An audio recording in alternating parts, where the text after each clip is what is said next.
Last year's government introduced at the table, and then we will start our own experience.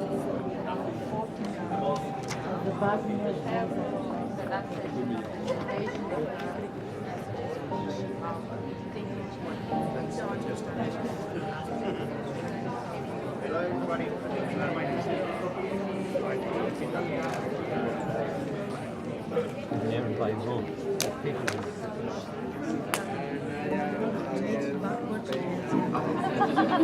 Yes, for sure. Well, now it's my fourth European.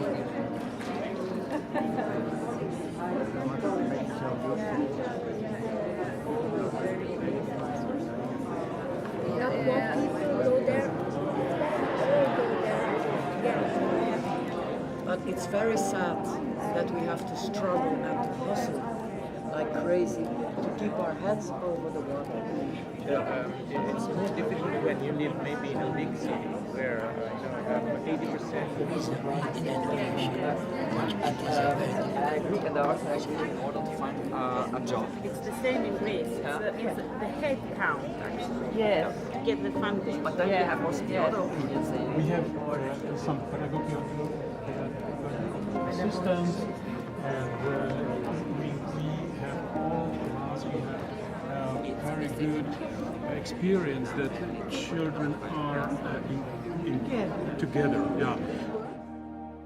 I think education is a very well chosen theme. I'm living here since 2010, and I remember when the economic crisis broke out, everybody said education. We need more education. We need to invest more in education. We need education.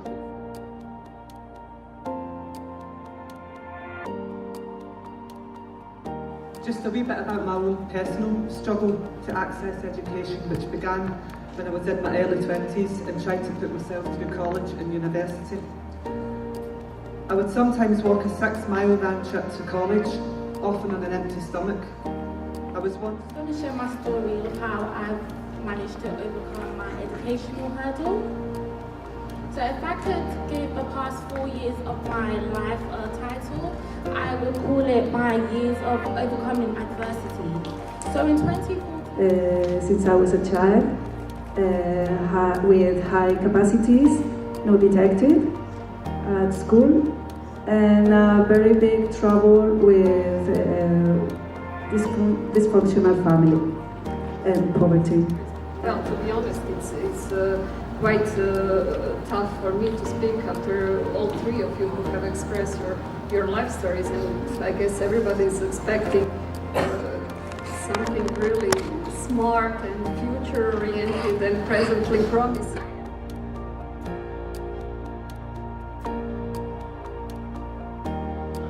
Had the time to finalise the key issues at this stage, and I'm going to... and people not knowing the system or their entitlements, other barriers that we need for from people to participate in the work on looking at how to best validate informal and non-formal learning and record. Thirdly, the issue of validation is linked to certification. Should happen, and with a short sentence, to make the overall situation in the south of Italy, starting from Rome, better. And it's too easy to say we need more jobs. Improve the education situation, improve the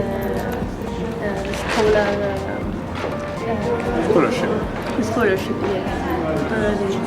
I say that education is always the first thing. And I say instead that we need more unity, because if we fight all together, it's easier. If we're divided, and nowadays in Italy, unfortunately, we are much more divided.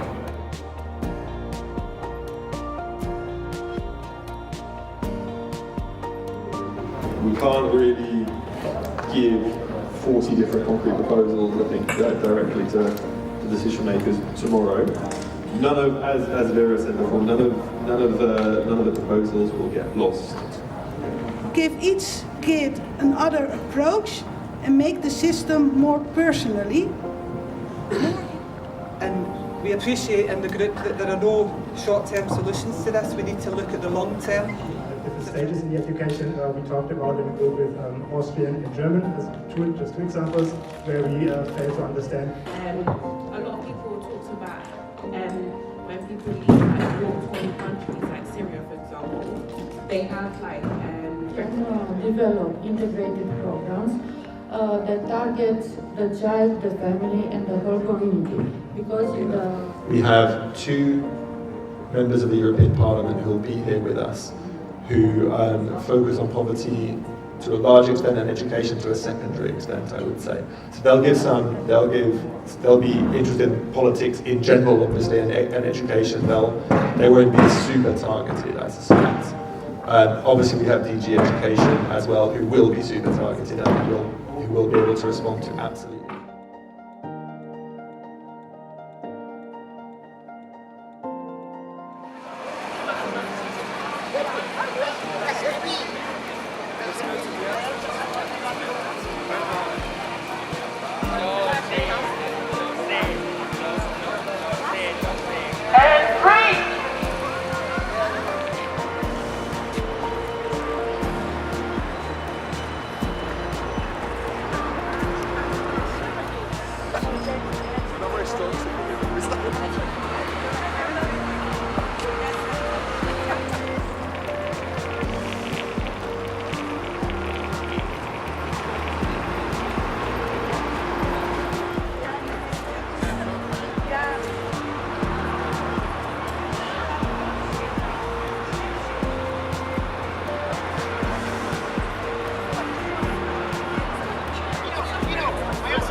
Noni!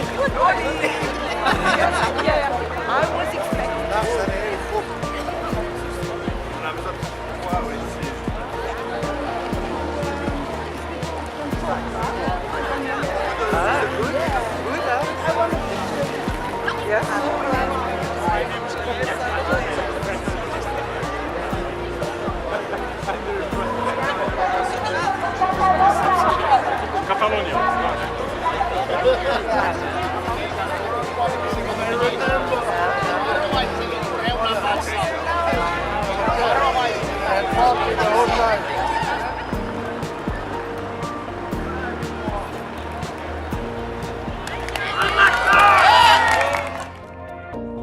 Very important, the vision view of people who suffer unemployment, underemployment, and poverty, because they know what's happening, what's wrong.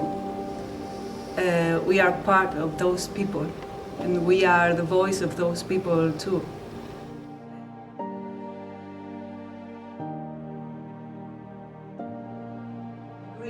And from the UK, and they will be basically providing our inputs for the discussion.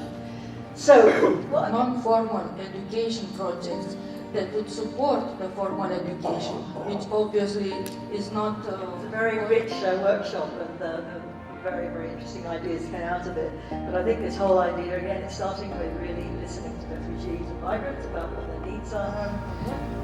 People with disabilities, it can be physical or it can be mental.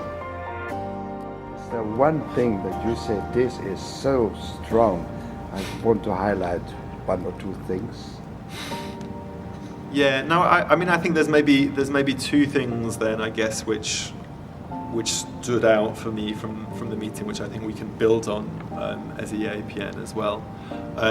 We obviously had this flash mob with 120, 150 colleagues throughout Europe in Central Station, just one of the main squares in Brussels, where we were making really visible the issues of education and poverty, which are going viral on social media at the moment, which is great to see.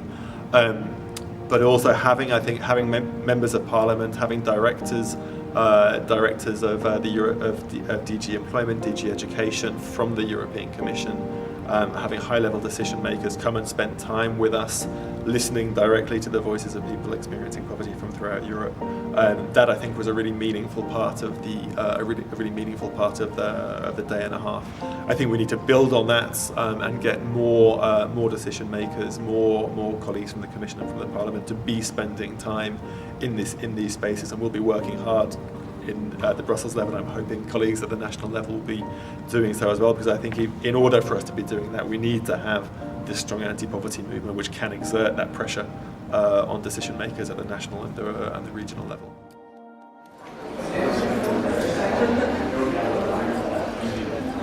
Smile. Hands. Thank you. Thank you.